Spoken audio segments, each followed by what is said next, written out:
ભારત માતા કી દોસ્તો, એટલી બહોળી સંખ્યામાં જ્યારે આપણે સૌ ઉપસ્થિત થયા છીએ ત્યારે આપ સૌને મારી વિનંતી છે, જ્યાં સુધી મારો અવાજ પહોંચે છે ત્યાં સુધી તમામ લોકોને મારી નમ્ર વિનંતી છે કે બંને હાથ ઉપર કરી મુઠ્ઠી વાળી અને કહેવાનું છે, ભારત માતા કી, ભારત માતા કી, જય જવાન, જય જવાન, જય જોહાર.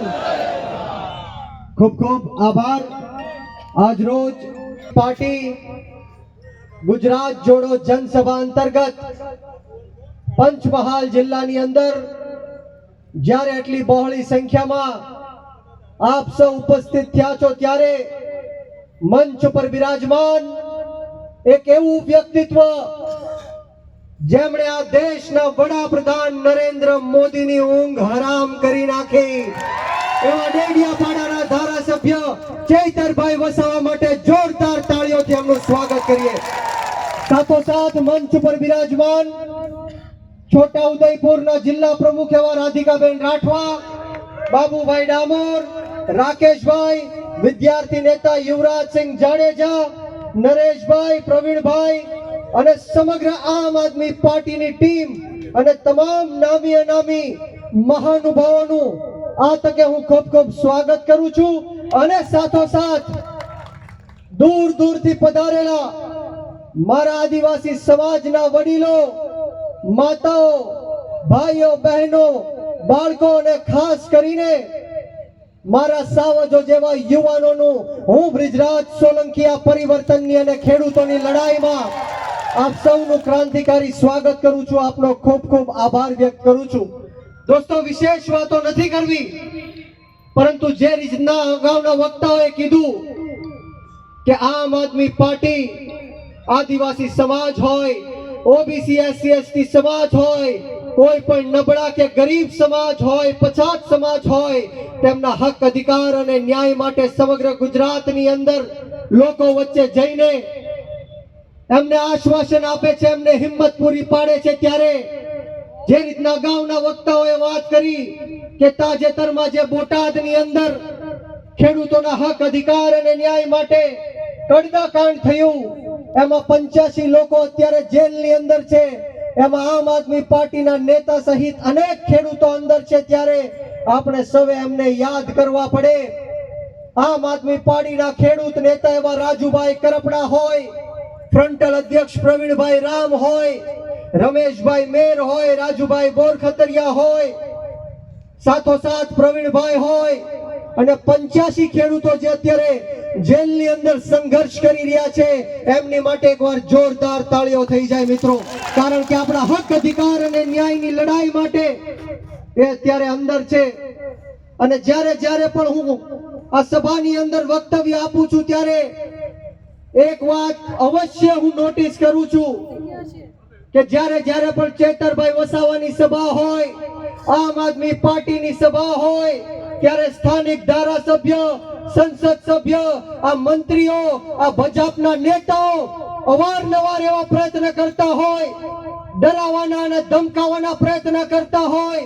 આદિવાસી સમાજ અને ઓબીસી સમાજ આમ આદમી પાર્ટીની સભામાં ન જઈ શકે એટલા માટે ધાક ધમકીઓ આપે છે, ખોટી જેલમાં જવાની ભીકરાણીઓ બતાવે છે, ખોટા કેસો કરવાની ભીકરાણીઓ બતાવે છે. ત્યારે આ જાહેર મંચ ઉપરથી આ ભ્રષ્ટાચારી ભારતીય જનતા પાર્ટીના નેતાઓને કહેવા માંગુ છું કે તમે ગમે એટલો અન્યાય કરો, અત્યાચાર કરો, ખોટા કેસો કરો, જેલમાં નાખો, પરંતુ અમે આદિવાસી સમાજના દીકરા છેલ્લા શ્વાસ સુધી મોરે મોરો આપી દેવા માટે તૈયાર છીએ.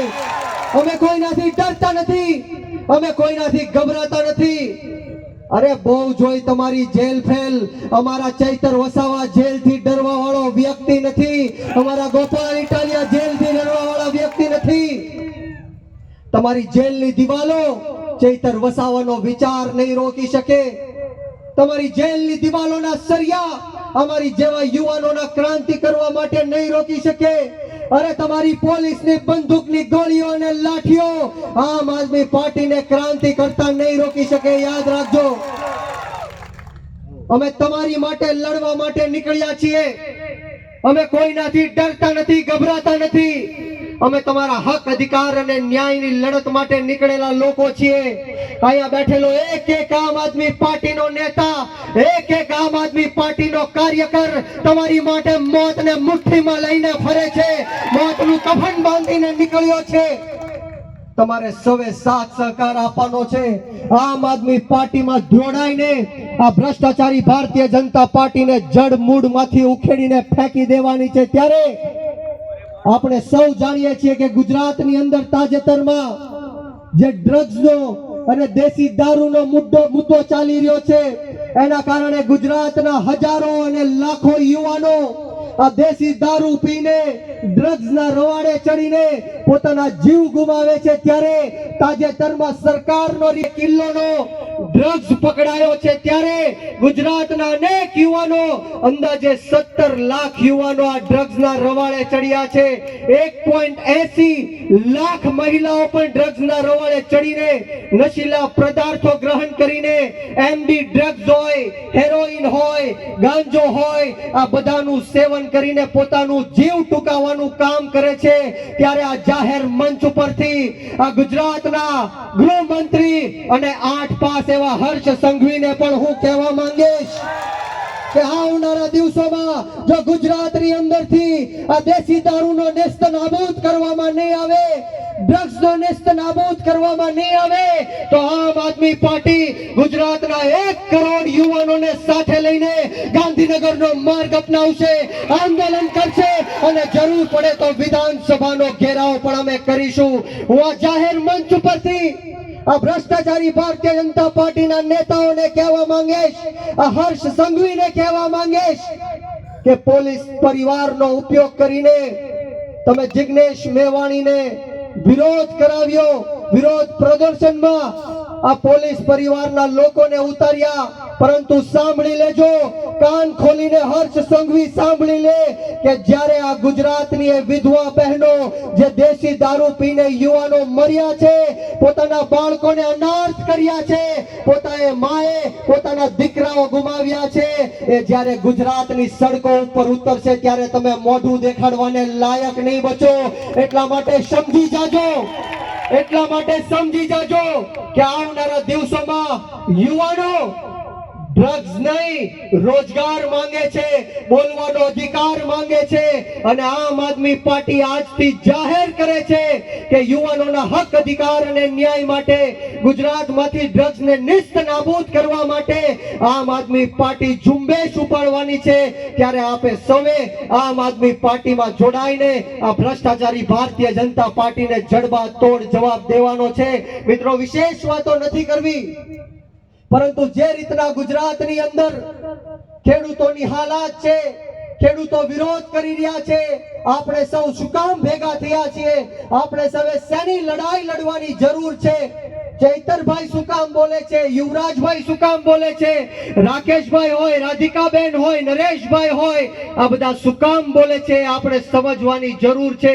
જ્યારે જ્યારે પણ ગુજરાતની અંદર આપણો ગરીબ ખેડૂત પોતાનો પાક વેચવા માટે જાય છે ત્યારે એને પૂરતો પાકનો ભાવ નથી મળતો. આપણો ગરીબ ખેડૂત સિંચાઈના પાણી માટે લાચારી કરે છે, ભીખ માંગવી પડે છે. ત્યારે આ સરકારને હું કહેવા માંગીશ કે આવનારા દિવસોની અંદર જો કૃષિ નીતિઓ અને કૃષિ પંચની રચના કરવામાં નહીં આવે, આ ગુજરાતના તમામ ખેડૂતોનું દેવું માફ કરવામાં નહીં આવે, ખેતરે ખેતરે સિંચાઈનું પાણી પહોંચાડવામાં નહીં આવે, તો આ ગુજરાતનો 54 લાખ ખેડૂત આંદોલન કરશે અને વિધાનસભા ઘેરાવાના પ્રયત્ન પણ કરશે. ત્યારે હું આ સરકારને કહેવા માંગીશ કે ક્યાં સુધી આ ખેડૂતોના હક, અધિકાર અને ન્યાય છીનવવાના પ્રયત્ન કરશો? ક્યાં સુધી આ ખેડૂતો દિવસે ને દિવસે ગુજરાતની અંદર દેવાદાર બનતો જાય છે? આ જીવે પણ દેવામાં છે અને મરે પણ દેવામાં છે.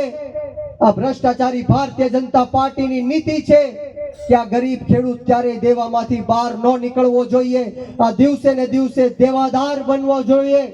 સમગ્ર દેશની અંદર દરેક કલાકે 2 ખેડૂતો આત્મહત્યા કરી રહ્યા છે. ત્યારે આપણે સૌએ જાગૃત થવાની જરૂર છે.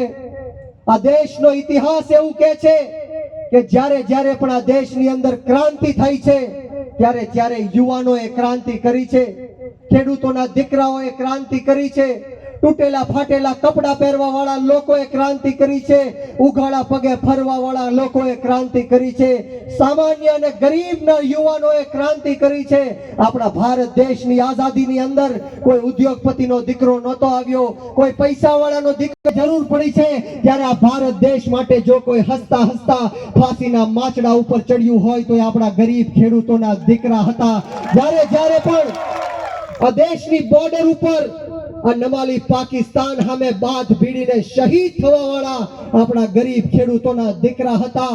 આ નમાલી ભારતીય જનતા પાર્ટીના નેતાઓના 3 ટાઈમ શાંતિથી પેટ ભરાય છે તોય પણ આપણા ખેડૂતોની દેન છે. ત્યારે હું આપ સૌને કહેવા માટે આવ્યો છું કે આવનારી જે જિલ્લા પંચાયત અને તાલુકા પંચાયતનું ચૂંટણીઓ આવે છે એમાં આપણે સૌએ એક થઈને નાત જાત ભેદભાવ ભાષા ધર્મ જ્ઞાતિ જાતિ બધું જ ભૂલીને આપણે આમ આદમી પાર્ટીની સાથે જોડાઈને એમને સમર્થન આપીને આ ભ્રષ્ટાચારી ભારતીય જનતા પાર્ટીને જડબા તોડ જવાબ દેવાનો છે.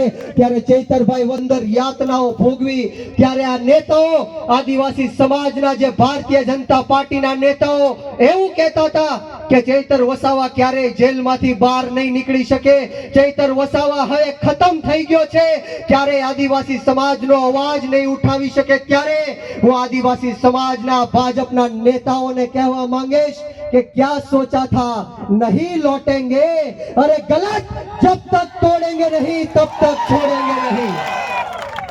ચૈતરભાઈ વસાવાને સાથ સહકાર આપવાનો છે. જે રીતના ચૈતરભાઈ વસાવા આદિવાસી સમાજના હક અધિકાર અને ન્યાય માટે લડી રહ્યો છે આપણે સૌએ એમને આશીર્વાદ આપવાના છે. ત્યારે વિશેષ વાતો નથી કરવી પરંતુ આપણા બાળકોના ભવિષ્ય માટે આપણે જાગવાનો સમય આવી ગયો છે. ખેડૂતોના હક અધિકાર અને ન્યાય માટે, યુવાનોના હક અધિકાર અને ન્યાય માટે આપણે સૌએ મજબૂતાઈથી લડાઈ લડવાની છે. બોલો તૈયાર છો મિત્રો? અવાજ નથી આવતો, બંને હાથ ઉપર કરીને બોલવાનું છે.